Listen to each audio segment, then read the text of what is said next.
신구약 성경을 통해서 가장 하나님께 반역하고 불순종한 대표적인 선지자가 있다면 그 사람은 바로 요나일 것입니다. 요나가 악이 성행한 아수르의 수도 니느웨라는 도시에 가서 하나님의 복음을 전하도록 하나님께 명령을 받았어요. 여러분, 이 아수르는 당시 이스라엘 민족의 적국이었습니다. 우리나라가 일본에게 그 많은 괴로움을 당했던 것처럼 아수르는 이스라엘을 참 많이도 괴롭혔던 나라였어요. 그런데 하나님께서는 요나에게 그런 나라에 가서 말씀을 외치라고 명하신 것입니다. 그래서 요나는 하나님의 명령을 순종할 수가 없었습니다. 거역하고 도망을 가지요. 하나님 말씀 따라 아수르의 수도 니느웨로 가지 않고 엉뚱한 다시스라 하는 곳으로 가려고 배싹스를 주고 배에 탔습니다. 배싹스를 주고 배에 탔어요. 자, 여러분 3절 말씀 한번 읽어보겠습니다. 3절입니다. 그러나 요나가 여호와의 얼굴을 피하려고 일어나 다시스로 도망하려 하여 욥바로 내려갔더니 마침 다시스로 가는 배를 만난지라. 여호와의 얼굴을 피하여 그들과 함께 다시스로 가려고 배삭슬 주고 배에 올랐더라. 아멘. 여러분, 여기서 그때의 요나의 모습과 지금 요나의 모습과 비슷한 게 없으신가요? 혹시? 하나님으로부터 피하고 있는 요나, 하나님이 가라고 하는 곳으로 가지 않고 엉뚱한 길로 가고 있는 요나, 새벽에 일어나면 먼저 교회당에 와서 기도하라고, 또 그런 형편이 되지 못하면 그 처소에서라도 먼저 하나님과의 깊은 교제를 나누라고 하나님께서 부르고 계시는데도 엉뚱한 곳에서 딴짓하고 있는 요나, 하나님께 모든 것을 맡기고 갈급해하는 심정으로 하나님 의지하고 사랑하라고 권면하셨음에도 늘 내 힘으로 살아가려고 하는 요나, 혹 저와 여러분의 자화상이 아닌지 여러분 우리가 깊이 생각해 볼 필요가 있어요. 여러분, 오늘 방금 3절에 보면 요나가 다시스로 가기 위해 배싹스를 줬다고 했어요. 다시스로 가려고 배싹스를 주고 배에 올랐더라. 헛돈을 쓴 것입니다. 쓸데없는 짓을 한 것입니다. 여러분, 이 부분은 아주 작은 부분이지만 우리에게 대단히 큰 교훈을 줍니다. 주님으로부터 피하는 삶은 헛된 낭비의 인생이라는 거예요. 주님으로부터 피하는 것은 돈 낭비, 세월 낭비, 시간 낭비, 에너지 낭비라는 사실을 여러분 결코 잊으시면 안 됩니다.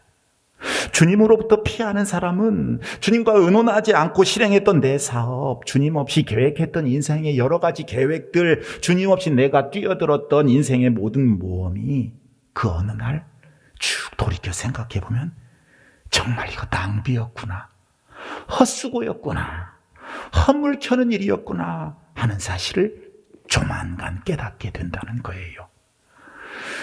저희 어머니가 가끔씩 어머니 친구분의 아들 이야기를 저에게 하시며 안타까워하는 내용이 있습니다. 이제 연세가 많이 드시니까 하신 이야기를 또 하고 해요. 근데 레파토리가 가끔씩 이분 이야기를 해요. 저도 아주 잘 아는 유권사님 아들, 큰아들 이야기인데, 그분의 아들이 명문 전주고등학교를 아주 우수한 성적으로 졸업하고 서울대학교에 진학을 했어요. 그리고 행정고시를 차석으로 합격을 했습니다. 지금은 경제가 많이 발달하고 또 기업들도 아주 성장을 했기 때문에 인재들 중에 고시를 보는 사람들이 많이 줄고 다른 쪽으로 진출하는 사람들이 많지만, 당시에는 경제가 지금처럼 발전하지 않았기 때문에 인재들이라면 사법고시, 행정고시 등의 고시를 보는 경우가 아주 많았었어요. 그 유권사님의 아들이 그렇게 실력파였는데 그분의 어머니와는 달리 이분은 하나님을 의지했던 분이 아닙니다. 국방부에 들어갔어요. 최요직을 두루 거쳤습니다. 아주 중요한 직분, 그 일들을 하고 있었는데 출세가도를 겪는 것 같았으나 하나님을 피해 다니면 되는 게 아니지요. 결국은 공직을 그만두는 일이 생겼고 사기업에 들어갔어요. 아주 실력파니까 그리고 그런 경력이 있으니까. 그런데도 일이 인생이 제대로 풀리지 않았습니다. 결국은 그 사기업도 그만두고 60세를 넘기고서야 주님을 만나고 진정 만나고 회개하고 신학교에 들어가 목사가 되었는데, 그 형이 저에게 하는 말, 내 인생은 헛물 켜는 인생이었어. 하나님 의지하지 않고 도망다니는 인생, 쓸데없는 낭비 인생이었어 였습니다. 물론 여러분 모두 다 신학교에 들어가 목사가 되라는 말 아니에요. 그렇지만 하나님을 피하는 인생은 그런 헛물 켜는 인생이 된다는 거예요.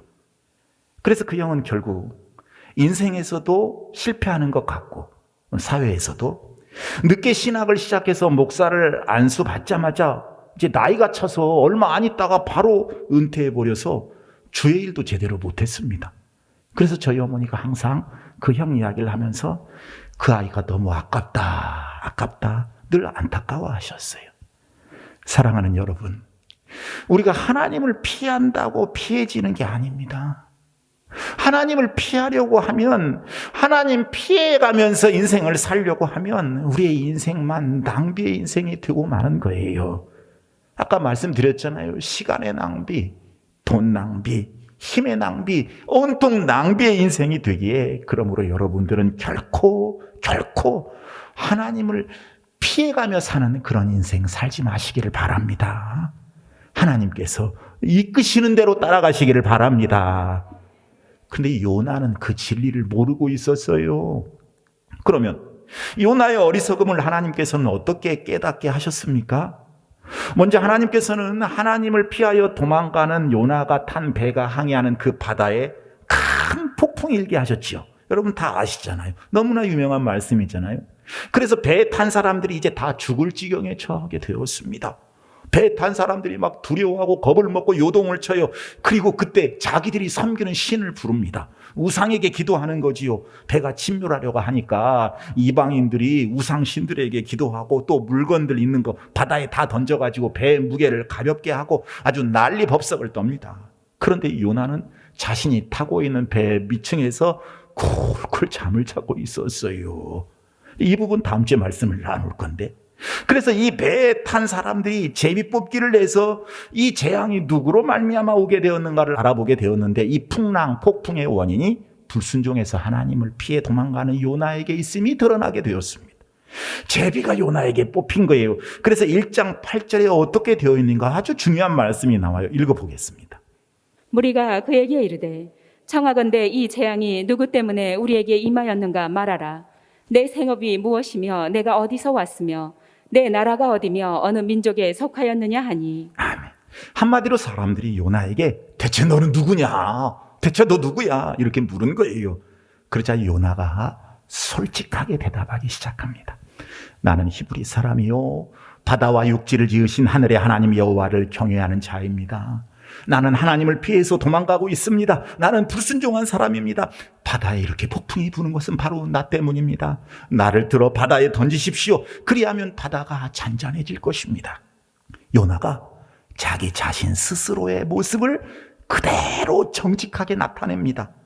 사람들이 요나를 바다에 던지지요. 그래서 바다가 잔잔해집니다. 그리고 여기서부터 요나의 대반전이 이루어집니다. 하나님께서는 바다에 던져진 요나를 큰 물고기로 하여금 삼키게 하시고, 그 물고기 뱃속에서 3일간 회개케 하시고 육지에 토해내게 하심으로 니느웨로 가 하나님의 뜻을 전하게 만드십니다. 여러분, 여기서 우리가 꼭 생각해야 할 부분이 두 가지 있어요. 하나는 우리 모두가 하나님 앞에 자기 자신의 참된 모습을 나타낼 때 하나님께서 주시는 부흥이 시작된다는 교훈입니다. 아멘. 다시, 우리 모두가 하나님 앞에 자기 자신의 참된 모습을 나타낼 때 하나님의 부흥이 시작된다는 거예요. 아멘. 여러분, 모든 부흥들의 공통점은 하나님의 백성들이 하나님 앞에 솔직히 말하고 회개하기 시작할 때 일어난다는 점입니다. 요나처럼 내가 누구이고 나는 하나님과 어떤 관계를 갖고 있고 내 신앙의 자세는 어떠한가를 하나님 앞에 그대로 보일 수 있어야 한다는 거예요. 그때 개인의 부흥도 일어나고 교회의 부흥도 일어나고 사회와 나라의 부흥도 일어나게 되는 줄로 믿습니다. 아멘. 여러분, 베드로의 이 일화를 기억하고 계시지요? 평생을 어부로 살면서 그 누구보다도 갈릴리 바다의 파도와 날씨, 그리고 어느 곳에서 그 물고기를 낚아야 많이 잡는지 누구보다도 잘 알고 있었던 베드로였어요. 그런 베드로가 게네사렛 호숫가, 이 갈릴리 바다에서 고기를 잡고 있었는데 밤새 그물을 내렸지만 한 마리도 못 잡았어요. 이때 낯선 한 분이 등장을 해서 깊은 곳에 가서 그물을 내려 고기를 잡으라, 이렇게 말씀하실 때 그 말씀에 순종하여 그물을 내린 결과 그물이 찢어지도록 많은 고기를 잡게 되었습니다. 이때 베드로가 어떤 반응을 보입니까? 대화의 흐름을 깨트리는 파격적인 베드로의 선언이 이루어집니다. 주여, 나를 떠나소서, 나는 죄인입니다. 생뚱맞은 이야기를 하고 있어요. 그러면 왜 엄청나게 고기가 많이 잡힌 상황에서 나는 죄인이라는 이 동문서답의 고백을 베드로가 했을까요? 베드로는 그 순간 자기 앞에 서 있는 그 낯선 젊은이를 단순한 한 나사렛의 몫으로 여기지 않았습니다. 그때 베드로는 앞에 서 있는 분이 하나님이신 것을 깨달았어요. 바다를 알고 고기떼의 흐름을 알고 우주를 창조하시고 모든 것을 섭리하시고 지배하시는 하나님이신 것을 깨달은 거예요. 그래서 주여, 나를 떠나소서, 나는 죄인입니다. 내 마음속을 꿰뚫어 보시고 내 생각의 바탕을 아시고 내 의식을 감찰하고 계시는 거룩하시고 전능하신 하나님 앞에, 그 밝고 밝은 빛 앞에 모든 것이 드러난 순간 내 허물과 죄를 고백할 수밖에 없게 된 것입니다. 이때부터 베드로가 예수님을 따르기 시작을 했어요. 베드로에게 부흥이 일어나게 되었습니다. 할렐루야. 아멘. 여러분, 우리가 자기 자신의 모습을 드러내놓고 죄인임을 고백하는 순간부터 나를 지으신 그 하나님은 나를 통해서 새로운 역사를 시작하신다는 사실을 여러분 꼭 기억하시기를 바랍니다. 아멘. 그러니 우리가 내 모습을 정직하고 진실되게 하나님 앞에 고백하게 될 때 우리에게 부흥이 일어나는 거예요. 치유가 일어나는 줄로 믿습니다. 회복이 있게 될 줄로 믿습니다. 아멘. 오늘 본문에도 그 시점부터 요나의 인생과 사역이 새롭게 출발하게 돼요. 우리가 하나님 앞에서 정직하고 진실한 모습을 주님 앞에 보여야 돼. 또 하나 교훈은 환난과 재앙의 원인이 자기인 것을 깨닫고 요나가 자기 행동에 대해서 책임지기를 원했다는 사실입니다. 뭘 지기를 원했다고요? 책임지기를 원했다는 사실은 나를 들어 바다에 던지라. 이 폭풍은 나 때문이니 나를 바다에 던지면 바다가 잔잔해지리라. 여러분, 진정한 회개는 무엇일까요? 잘 들으셔야 돼요. 진정한 회개. 첫 번째는 입술의 고백입니다. 두 번째는 돌이키는 거예요. 세 번째는 자기 죄에 대한 책임입니다. 자기 죄에 대한 책임. 여러분, 누가복음 19장에 보면 많은 사람들의 돈을 착취하며 살았던 세리장 삭개오가 예수님을 만나 구원을 얻을 때 어떻게 했어요? 소유의 절반을 가난한 자들에게 주고 남의 것을 속여 빼앗은 일이 있으면 4배로 보상하겠다고 말을 했어요. 그러니까 이자의 이자, 정신적인 피해 보상까지 다 함께 해준 거예요. 자기의 죄에 대해 돌이키고 책임을 지는 모습들이 나타납니다. 여러분, 예수를 제대로 믿는 사람들은 부정부패를 할 수가 없어요. 이 말씀을 아는 사람들은 부정의 돈을 자기 호주머니에 넣을 수가 없어요. 왜? 입술로 회개하고 돌이키고 그다음 뭐예요? 이 자기 죄에 대한 책임을 져야 되거든요.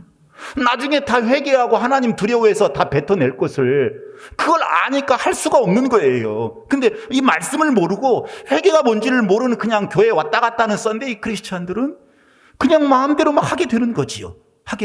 그래서 세상 사람들의 질타를 당하고 손가락질을 당하게 되는 것입니다. 오늘 본문에 보면요, 요나는요 그러한 회개를 하게 되어 나를 들어 바다에 던지시오, 이 폭풍은 나 때문이니 나를 바다에 던지면 바다가 잔잔해져 당신들이 살 수 있을 것입니다. 그래서 어떻게 되는 거? 배에 탄 사람들이 처음에는 폭풍이 부니까 저마다 자기의 신을 불렀다고 그랬잖아요. 우상한테 기도한 거지요. 그러나 그들이 요나의 고백을 통해서 지금 하나님께서 역사하고 계신다는 사실을 알게 됐어요. 자, 14절 말씀 읽어보겠습니다. 14절입니다. 무리가 여호와께 부르짖어 이르되 여호와여 구하고 구하오니 이 사람의 생명 때문에 우리를 멸망시키지 마옵소서. 무죄한 피를 우리에게 돌리지 마옵소서. 주 여호와께서는 주의 뜻대로 행하심이니이다 하고. 여러분 지금 이게 누구 말이에요? 누구 말? 이 요나 말이 아니에요. 이방신들에게 우상신들에게 기도했던 그 같이 배에 타고 있었던 사람들의 모습이에요. 지금 자기들이 하나님의 손 안에 있다는 사실을 인정하게 됐습니다.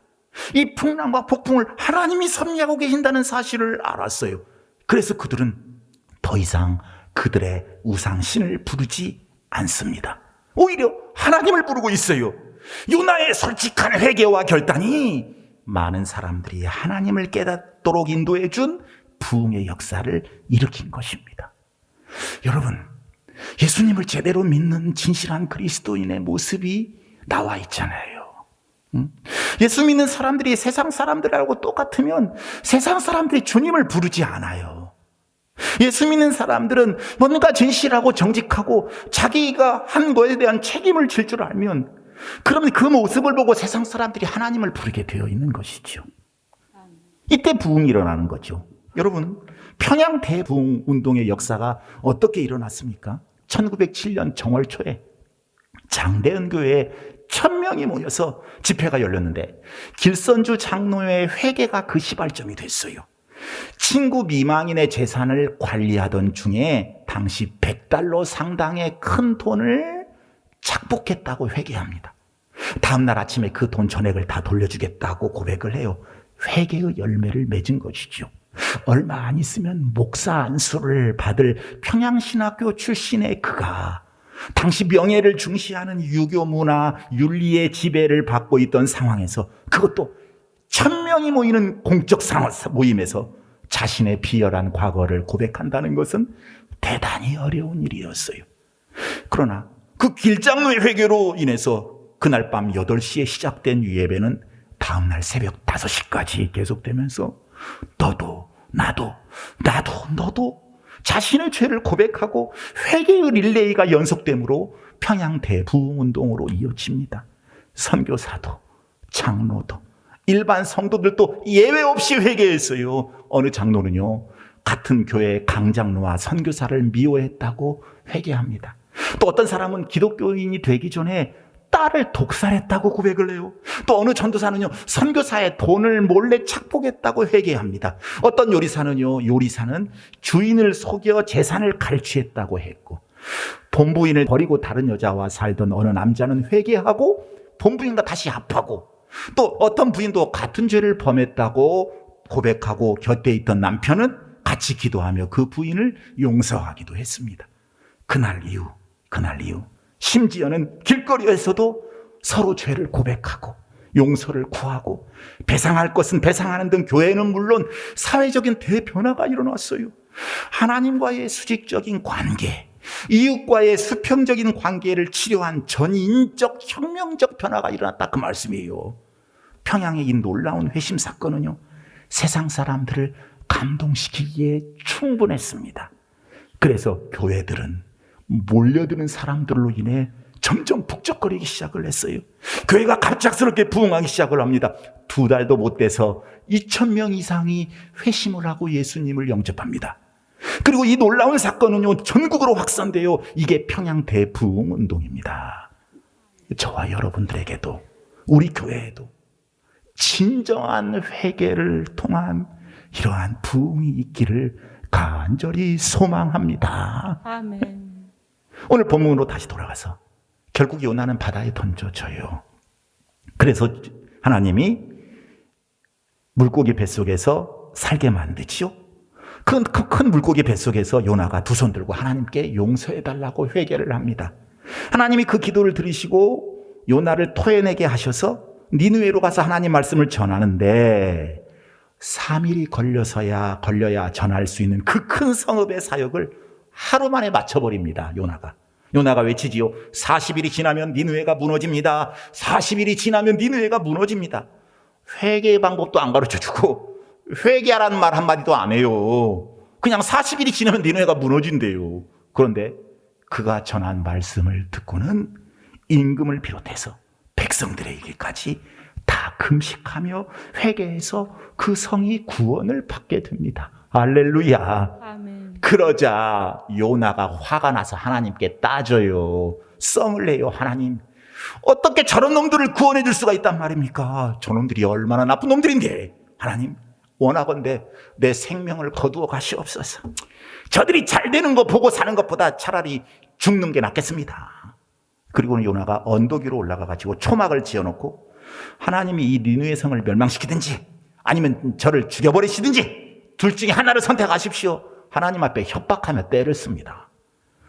요나가 그늘에 앉았지만요, 요나의 초막이 아주 뜨거웠어요. 여러분, 메소포타미아 지역 얼마나 뜨겁습니까? 그때 하나님께서 한 박넝쿨을 준비하셔가지고 요나 위로 자라게 하십니다. 그늘이 져요. 요나가 시원하게 있을 수 있었습니다. 그러나 이튿날 새벽에 하나님께서 벌레를 준비하셔서 이 벌레가 박넝쿨을 다 갉아먹게 만드셔가지고 그 벌레가 박넝쿨을 갉아먹으니까 다 말라 비틀어지고 시들어 버렸어요. 해가 떠올랐어요. 뜨거웠습니다. 하나님께서 뜨거운 바람을 불게 하셨습니다. 더 뜨거웠습니다. 그러자 요나가 또 건방을 떨어요. 하나님, 더 못 살겠습니다. 하나님, 차라리 죽는 편이 낫겠습니다. 또 썽을 내요. 목숨이 대체 몇 개예요, 이 사람. 뻑하면 죽는 게 낫다니. 한심하고 건방지기 짝이 없는 요나예요. 그때 하나님이 요나에게 이렇게 말씀하십니다. 요나야, 네가 박넝쿨로 말미암아 화내는 것이 합당하냐? 너는 심지도 않고 네가 배양하지도 않은 박넝쿨 하나가 말라 비틀어진 것 때문에 그렇게도 가슴 아파하고 괴로워하는데 이 니느웨 성 안에는 좌우를 분별하지 못하는 자가 12만 명이나 있고 육축이 허다한데 내가 이것들을 아끼는 것이 합당치 아니하냐? 이것이 요나서의 내용입니다. 그러면 여러분, 요나의 하나님은 내 하나님이라고 그랬어요? 어떤 하나님이시길래 이토록 형편없는 선지자 요나를 데리고 끝까지 자기의 일을 해가시는지 우리가 짤막짤막하게 생각해 보기를 원합니다. 첫 번째로 요나의 하나님은요, 모든 것을 아시는 전지전능하신 하나님이십니다. 여러분, 하나님은요, 요나가 마음속에 어떤 생각을 갖고 있는지 다 알고 계셨어요. 그리고 어디로 가고 있는지도 알고 계셨어요. 그래서 요나가 배를 타고 있는 바다에 큰 폭풍이 일게 하신 거예요. 자연을 다스리고 계시는 전능하신 하나님의 모습인 줄로 믿습니다. 여러분에게 묻겠습니다. 여러분이 믿는 하나님은 모든 것을 다 아시는 전지하신 하나님, 전능하신 하나님이심을 믿습니까? 아멘. 아멘 하셨어요. 예. 정말 우리 하나님은 전지하신 분, 전능하신 분임을 여러분 믿고 사시는가? 그걸 여쭤보는 거예요. 그걸.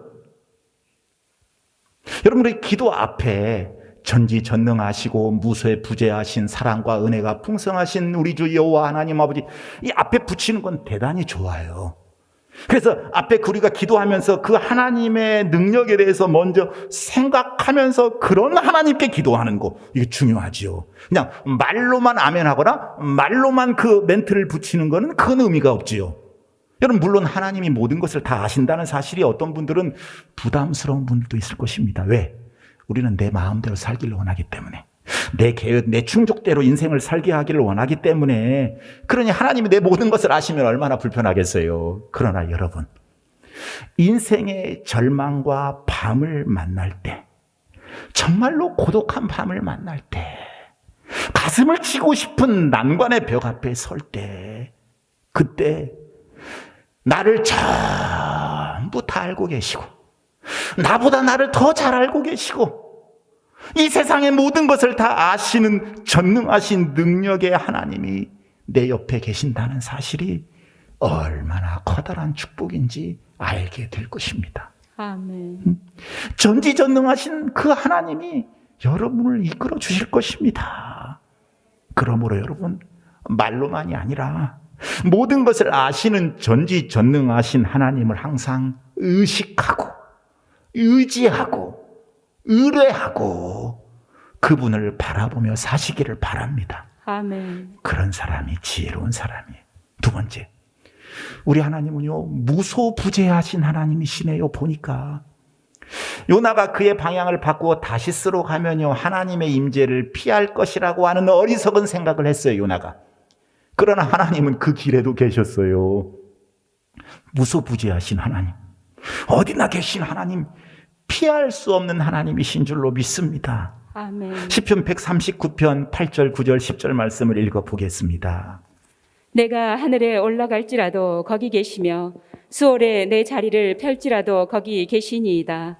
내가 새벽 날개를 치며 바다 끝에 가서 거주할지라도 거기서도 주의 손이 나를 인도하시며 주의 오른손이 나를 붙드시리이다. 아멘. 우리가 연약해질 때, 정말로 한없이 두려울 때 내 하나님이 거기에도 계시니 얼마나 위로와 힘이 됩니까? 지금 여러분의 옆에도, 여러분의 가정에도, 여러분이 힘들어하고 있는 그곳에도 우리 하나님은 계신다. 우리 하나님은 계신다. 이 사실을 잊지 마시기를 바랍니다. 아멘. 우리 하나님은 그곳에서 다 보고 계셨고 듣고 계셨고 알고 계셨고 살피고 계셨습니다. 그리고 이미 선한 대책을 다 세워 놓으셨습니다. 여러분, 이 사실 잊지 마시기를 바랍니다. 무소부재하신 하나님은 저와 여러분의 하나님이신 줄로 믿습니다. 아멘. 세 번째로 요나의 하나님은요 용납하시는 하나님이에요. 무슨 하나님? 크게 시작. 용납하신 하나님. 지금보다 10배로 할 수 있을까요? 자, 용납하신 하나님 시작. 용납하신 하나님. 여러분, 용서는요 그 사람이 저지르는 죄와 잘못에 대해서 이해해주고 덮어주는 것을 말합니다. 그러면 용납은 무엇인가? 용납은요 70번씩 7번이라도 죄 지은 것을 용서하고 또 용서하고 결국은 그 자신까지 다 받아주는 것이 용납이에요. 물론 여기에는 회개가 전제됩니다. 회개가. 누가복음 15장 탕자의 비유를 여러분 기억하시잖아요. 둘째 아들이 자기 재산 몫을 달라고 졸라가지고 아버지 재산을 다 탕진하고 망해서 거지가 되어 집에 돌아옵니다. 형이 밖에서 이러다가 집에 돌아오는데 집에서 막 풍류 소리가 나거든요. 종들에게 무슨 일이냐고 물어봤더니 둘째 아들이 돌아왔다는 거예요. 그래 아버지가 잔치한다는 거예요. 그 소리를 듣고 이 형이 큰아들이 아버지가 들어오라고 해도 들어가지를 않아요. 나는 아버지를 위해서 그 더운 날 열심히 일했거늘 염소 새끼 한 마리도 잡은 적이 없건만 아버지 재산 저렇게 다 말아먹고 창기와 함께 탕진한 저런 나쁜 놈이 돌아왔을 때는 아버지가 그를 환대하고 용납했다 이렇게 생각하는 거예요. 인간적으로는 이해가 되지요. 그러나 이것은 큰아들의 용납할 수 없는 마음이 그대로 드러납니다. 아버지 태도가 어땠어요? 너도 내 아들이지만 이 아들은 죽었다 살아난 아들이다. 어서 가서 옷을 벗기고 목욕을 시키고 좋은 옷을 입히고 가락지 끼우고 신을 신기고 송아지를 잡아서 잔치를 하자. 이는 내 아들이 죽었다가 살아났기 때문이다. 큰아들 형은 절대 용납을 못하고 있지만 아버지는 받아들이고 있는 거예요. 여러분, 이게 부모의 심정 아닙니까? 이게 우리 하나님 아버지의 마음인 줄로 믿습니다. 할렐루야. 아멘. 여러분, 세상에서 죄를 지어보세요. 우리를 용납해 줄 곳은, 용납해 줄 사람은 아무도 없습니다. 처음에 조금 용납해 주는 것 같지만 그러지 않아요. 비판하고 욕하고 소곤소곤 뒷담화하고 그죠? 손가락질하고 처벌합니다. 처벌. 그러나 하나님 아버지는 우리가 회개하면 우리를 용납해 주십니다. 아멘. 받아들여 주십니다. 하나님은 우리 아버지가 되시기 때문인 줄로 믿습니다. 아멘. 성실한 두 남녀가 중매로 만나서 이제 결혼을 약속을 해요. 근데 총각이요 큰 아파트가 있다는 거예요. 처녀는요 또 자기 아버지가 중소기업을 경영해서 돈이 많으니까 그 큰 아파트에 혼숙감을 가득 채울 수 있다고 말을 합니다. 경제 수준이 맞다고 서로 좋아했어요. 여자 쪽에서 보니까 총각이 결혼 전에 그렇게 큰 아파트를 준비할 수 있다는 건 대단히 성실하고 능력이 있는 것 아니겠어요? 평생 동안 내가 충분히 행복할 수 있겠다 이렇게 생각해가지고 결혼을 하기로 했는데 결혼을 한 달 앞두고 일이 벌어지고 말았습니다. 그만 처녀의 아버지가 부도가 나서 혈압으로 쓰러져 버렸어요. 병원에 입원하고 말았습니다. 큰일 났어요. 죽기 일보 직전이에요. 경제적으로 심한 어려움이 닥쳐왔습니다. 혼숙감을 굉장히 많이 해가지고 갈 수 있다고 한 말, 이제 그런 말이 거짓말이 되어버린 거예요. 돈이 있어야 채우지요. 그런데 마침 신랑 될 사람이 와가지고 눈물을 흘리면서 처녀 손을 꼭 잡고 하는 말, 사실은 내가 큰 아파트 있다고 한 거 다 거짓말이에요. 이렇게 말하는 거예요. 그냥 그 처녀가 너무 좋아서 내가 거짓말을 한 거라고 이야기를 하는 거예요. 그래서 처녀가 어떻겠습니까? 오히려 잘 됐다고, 우리 집도 망해서 돈이 없다고, 그러니 그냥 피차 일반이니까 결혼합시다 하고 결혼을 했어요. 1년 만에 여자 아버지가 죽음의 문턱에서 살아나서 병원에서 퇴원을 해요. 이제 기업이 회생이 되어 사업이 잘 됐습니다. 그런데 어느 날 가만히 생각해 보니까 여자가 기분 나쁜 거예요. 아버지가 사업 망하는 바람에 어쩔 수 없이 거짓말이 된 거지, 사실은 자기가 의도적으로 거짓말한 게 아니거든요. 근데 이 남자는 완전히 센 거짓말을 한 거예요. 생각해 보니까 억울한 거예요. 그래서 친정엄마한테 쪼르륵 달려갔어요. 엄마, 아무래도 나 이 남자와 못 살 것 같아. 나 사기 결혼 당한 거야. 아무개 서방이 나를 속이고 거짓말해서 결혼했다고.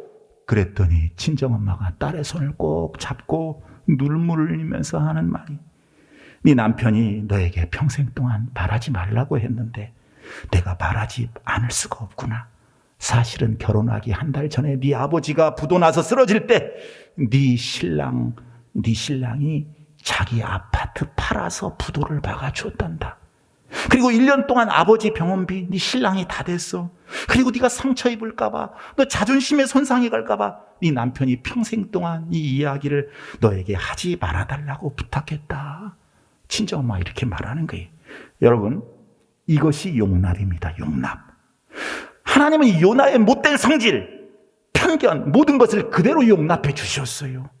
마찬가지로 우리의 모든 처지와 형편도 그대로 받아주시는 사랑의 하나님이, 저와 여러분이 믿는 하나님이신 줄로 믿습니다. 아멘. 내 못된 성질, 성깔, 편견, 모든 것을 우리 주님은 그대로 다 용납해 주십니다. 그러니 중요한 것은 내가 회개와 진실함의 모습으로 그분께 다가가는 거예요. 여러분들에게 이러한 은혜가 있기를 바랍니다. 아멘. 축복합니다. 아멘. 네 번째로, 하나님의 뜻을 이루시는 하나님이에요. 시작. 하나님의 뜻을 이루시는 하나님. 아멘. 여러분, 하나님은 자기 생각이 이루어지지 않은 것을 가지고 불평하고 원망하는, 건방 떠는 이 불순종한 요나를 통해서도 12만 니느웨 성의 백성들을 구원하셨어요. 자, 여러분, 여기에서 우리가 요나가 단순히 불순종했다는 거 말고 요나의 근본적인 문제가 무엇인가, 이거를 잘 생각해 보셔야 돼요. 뭐냐면 결과까지 자기가 주장하려는 데 문제가 있었어요. 요나는 결과까지. 여러분, 니느웨 성에 가서 40일 지나면 니느웨가 망할 것이라고 하나님께서 외치라고 했으면, 야, 요치 외치면 되는 거지. 자기 사명이 마음에 안 든다고 도망가려고 하고, 또 니느웨 사람들이 구원받았다고 기분 나쁘다고 나를 죽여달라고, 그럴 일이 아니지요. 여러분, 멸망시키고 구원시키는 것은, 멸망하게 놔두고 구원시키는 것은 하나님의 뜻 안에 있는 하나님의 일인 줄로 믿습니다. 아멘. 하나님이 하실 일이에요. 그러니까 여러분, 우리가 새생명 전도 축제를 앞두고 우리가 전도하려고 하면 안 돼요. 그냥 그 영혼 놓고 사랑하는 마음 가지고 하나님이 그들의 마음을 움직여달라고 열심히 기도하면 되는 거예요. 근데 이 요나는요, 하나님이 하실 일과 내가 할 일, 하나님의 뜻과 내 뜻을 구분하지 못했어요. 요나는 이 결과를 내 생각대로 거두려고 한 것입니다. 자기가 하나님처럼 하려고 했던 거예요. 굉장히 심각한 죄악이 요나에게 있었던 거예요. 여러분, 하나님이 시키셔가지고 저 미운 일본 사람들에게 복음을 전했다고 합시다. 일본 사람들이 복음을 듣니 막 전 국민이 회개해요. 하나님이 일본을 축복하셨어요. 더 잘되게 하셨어요. 일본을 세계 선교의 도구로 삼으십니다. 그렇다면 인간의 감정으로, 우리 국민의 정서로는 기분 나쁠 수도 있어요. 그러나 영혼을 구원하시고 축복하시고 또 구원 안 하시는 주권자는 우리 하나님이심을 기억하시기를 바랍니다. 아멘. 자, 여러분, 하나님께서 쓰시기에 가장 어려운 사람이 어떤 사람인지 아십니까? 소위 신념이 굳은 사람입니다. 자기 생각을 하나님 생각보다 더 앞세우는 사람이에요. 나는 니누에만은 결코 못 간다. 이 자기 철학으로 무장한 사람들, 편견을 갖고 있는 사람들, 자기 고정관념 속에 얽매여 있는 사람들은 하나님이 있으실 수가 없어요. 외골수, 자기 고집, 모든 것을 폭넓게 보지 못하면서도 자기 주장만을 내세우는 사람, 자기 생각이 무조건 옳다고 생각하는 사람.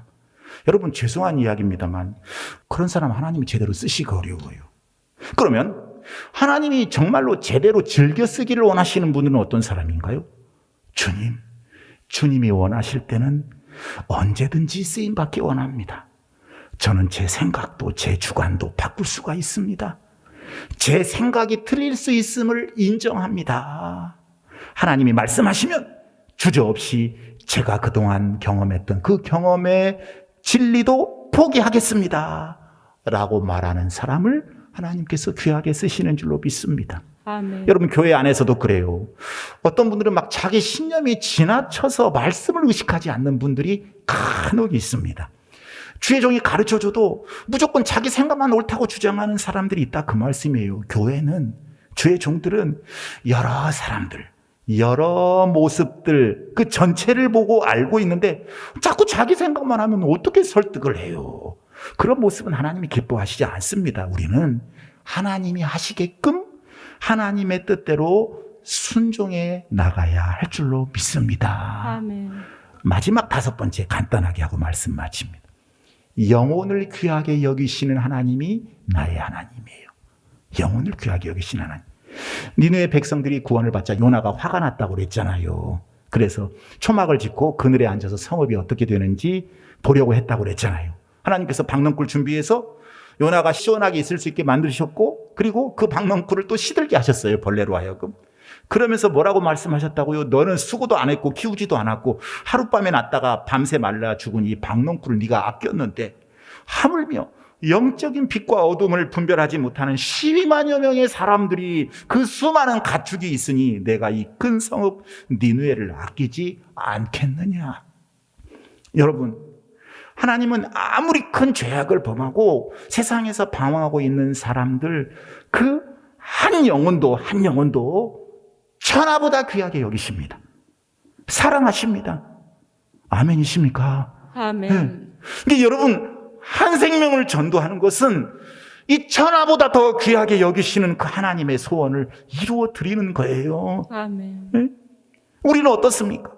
수많은 영혼들이 예수 그리스도 없이 멸망을 향해 가고 있는데 우리들이 과연 그들에 대한 애정을 갖고 살아가는가? 교인 수를 불리려고, 교인 숫자 불리려고 전도하는 거 아니에요. 하나님이 아끼시니 나도 우리도 아끼는 거예요. 하나님의 애타는 소원이니 피 맺힌 한이시니까, 내가 풀어드려야 하는 거예요. 이 사명을 우리가 감당하지 못하면 우리는 어쩌면 시원한 박넝쿨 그늘을 즐기면서 세계를 사랑하시는, 이 세상을 사랑하시는 하나님의 중요한 사명을 불순종하고 있는 오늘의 요나가 될지 몰라요. 네? 이것 때문에 요나를 하나님이 기록해 놓으신 거예요. 요나 되시면 안 돼요. 박넝쿨만 즐기는 그런 불순종의 사람이 되지 마십시오. 그런 사람은 요나 같은 사람입니다.